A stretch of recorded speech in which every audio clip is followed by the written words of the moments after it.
otrā daļa manas Seat sprauslām. Jāsaka,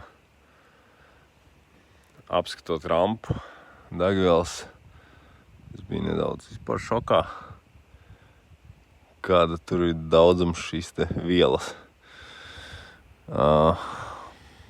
Pamēģināsim pakratīt viņu ārā. Te.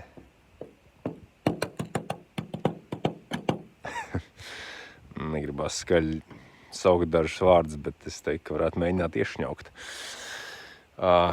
Jā, bet interesantākais bija tas, ka neskatoties to, ka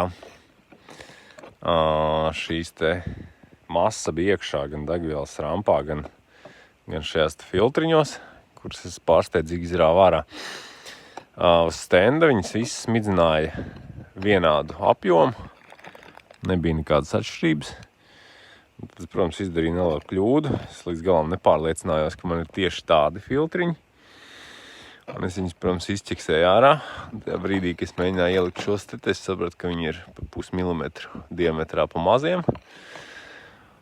Un ka Latvijā tāds filtrs loģiski nekur nav nopirkt. Kā paliek tikai aļiks, kur viņus var, protams, nopirkt, bet tas ir divas nedēļas jāgaida. Tāpēc man nācās parakāties savās mantās un atradu citu rampu dīvainā kārtā ar šādām pašām sprauslām. Rampa īstenībā ļoti labi, jo es domāju, ka šito īsti iztīrīt līdz galam nevar. Man nav jēga ielikt jauns filtrs un atkal tos pašus aizdomīgos grūžus tur stūķēt atpakaļ tos filtros.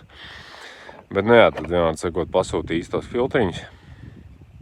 Es gan vēl gribu pamēģināt salīdzināt šīs te manas sprauslas, kurām kods cits, ar tām, kas man tajā otrajā rampā uz stendu uzlikt, pastīties, viņas tiešām smidzina vienādi arī apjomu ziņā. Nu un tā, bet jā, tā bija bišķi kļūda, ka es paņēmu izrāvu tos filtrus priekšlaicīgi ārā un nepārliecinājos, ka man ir tieši tādi. Bet interesanti ir jā, tas, kas ir šis un kāpēc tas nav palicis degvielas filtrā. Tas ir ļoti labs jautājums.